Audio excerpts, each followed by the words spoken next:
Good evening po sa ating lahat. Muli na dito tayo at mag-aaral ang yung salita ng Diyos.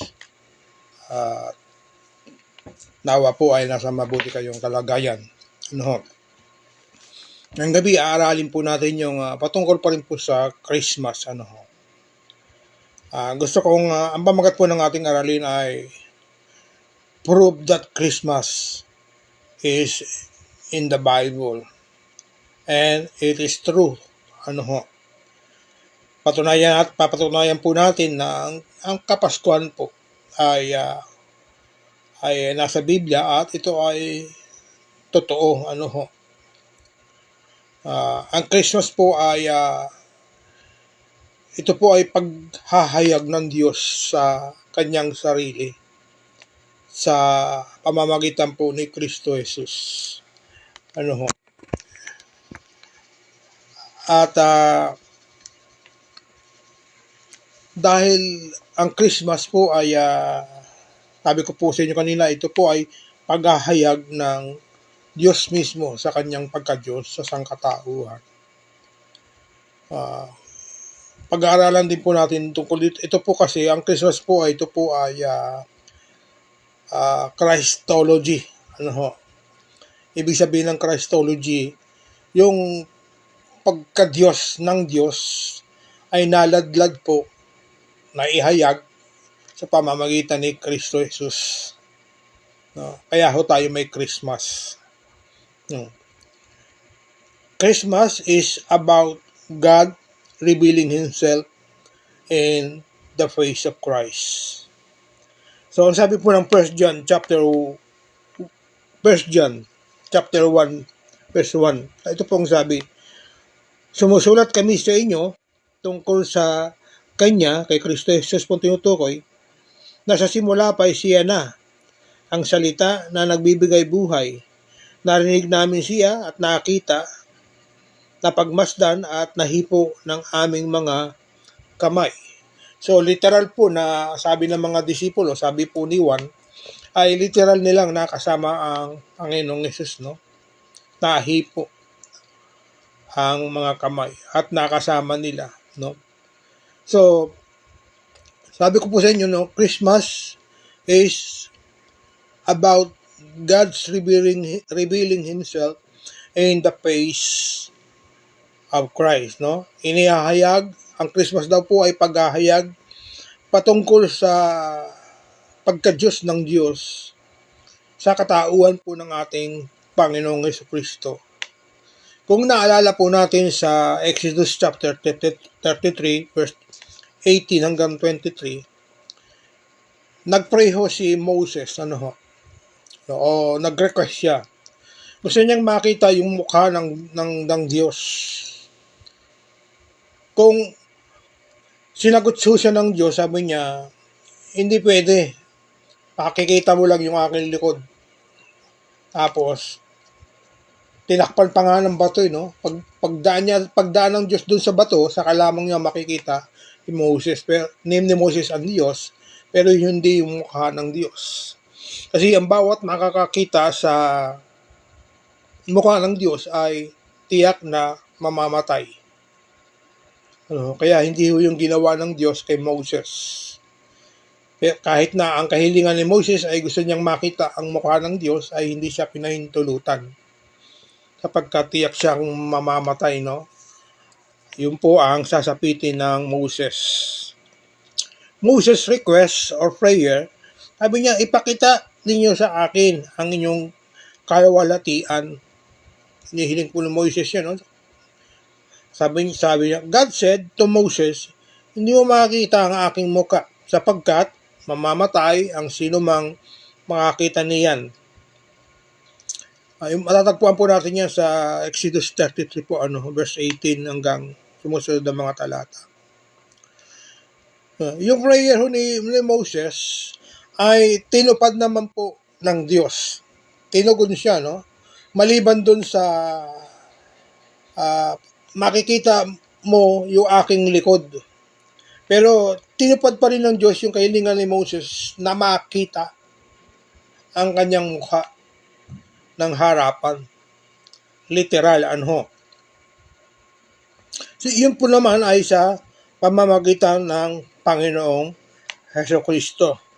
Buksan po natin ang 1 John chapter 3, verse 2. Ito po ang sabi. Mga minamahal, sa gayon tayo'y mga anak ng Diyos.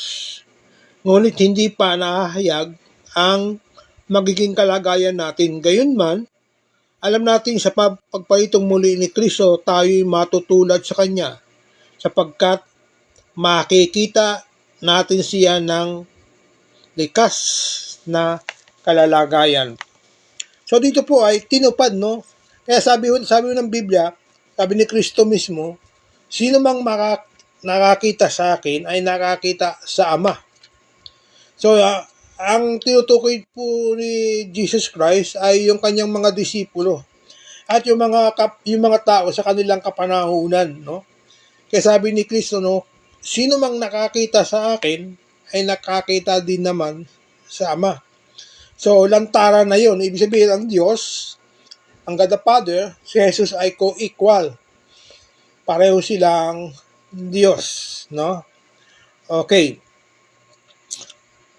At sabi po rito, tinupad yung prayer ni Moses sa katauhan ni Kristo o sa pagka-Diyos si Kristo. Ang tawag po dyan ay Christology, no? Yung pagka-Diyos ng Kristo na nasa katawang tao. Although nasa katawang tao, siya rin po ay Diyos, no? Yun po yung, alimbawa, Diyos po ito, binalot siya ng laman, binalot siya ng laman. Kaya, hindi siya tao Diyos siya na binalot ng laman at talagang siya ay makapangyarihan. So, ang tawag po dyan ay Christology. Diyos na nasa katauhan ng laman. Si Kristo po yun ang tinutukoy, no? Tawag po dyan ay Christology. Introduction pa lamang po itong ating nag-aaral. Bibigyan ko lang po kasi ng background, Pangalawa, our greatest request is to see the face of Christ, no? Yung Matthew chapter 17. Sabi niya ng Mateo. Buksan po natin ang Mateo. Mateo, Kapitulo 17 po, talatang 1 hanggang 5. Ito pong sabi, pagkaraan ng 6 na araw, isinama ni Jesus si Pedro at ang magkapatid na Santiago, Juan, at sila'y umakyat sa isang mataas na bundok. Samantalang sila'y naroon, nakita nilang nagbagong anyo si Jesus. Nagliwanag na parang araw na kanyang mukha at pumuting parang busilak ang kanyang damit. Nakita na lamang at sukat ng 3 alagad, sina Moses at Elias, na nakikipag-usap kay Jesus. Kaya sinabi ni Pedro kay Jesus, Panginoon, mabuti pa'y dumito na tayo kung ibig ninyo, pagagawa ako ng 3 kubol, isa sa inyo, isa kay Moses at isa kay Elias. So, mga kapatid, pasinin niyo, no? Dito po ay yung lantarang inihayag ng Diyos mismo sa pamamagitan ni Kristo ang kanyang pagka-Diyos o ang Diyos, no? Kasi nag-uusap-usap po yung 3, no? Andun si Moses. Si Moses po yung nag-request na gusto niyang makita ang mukha ng Diyos. Doon dito sa Old Testament, request. Dito sa New Testament ay nagkaroon na ho ng katuparan. Okay, no? So, yung request na makita niya ng harapan ang mukha ng Diyos ay tinupad ng Diyos mismo sa pamamagitan ng Kristo Jesus. Okay. Our study is about Christology. Pangatlo, in the future, we will meet Jesus face to face. So sa atin naman daw po, someday, sabi po, no, isang araw, no, pagdating ng panahon, ay makikita rin naman natin ng mukhaan ang Diyos. Kaya lahat ng ating katanungan ay sa future ay matatanong natin dito, no? Pero ang katiyakan, pag ikaw po ay na-born again, lasap na ho natin yung buhay ng langit dahil meron ka ng taglay na kaligtasan sa pamamagitan ni Kristo Jesus. Sabi ho yan ng Biblia. Siya na sumampalataya kay Kristo Jesus sa tinapos na gawain niya sa krus ng Kalbaryo, which is the gospel, binigyan sila ng buhay na walang hanggan. So, introduction lamang po yan. Napakalinaw po yan, no? That's why, meron pong Christmas. Nang ibig sabihin po ng Christmas, ay hindi po ito yung tatanggap ka ng regalo, kakain ka ng masarap, ano, mamimigay ka ng regalo, magpapakita mo yung kabutihan mo. You know, hindi po yun. Hindi po yun ang ibig sabihin ng Christmas. Ang Christmas po ay it is about God revealing Himself. Ano ho?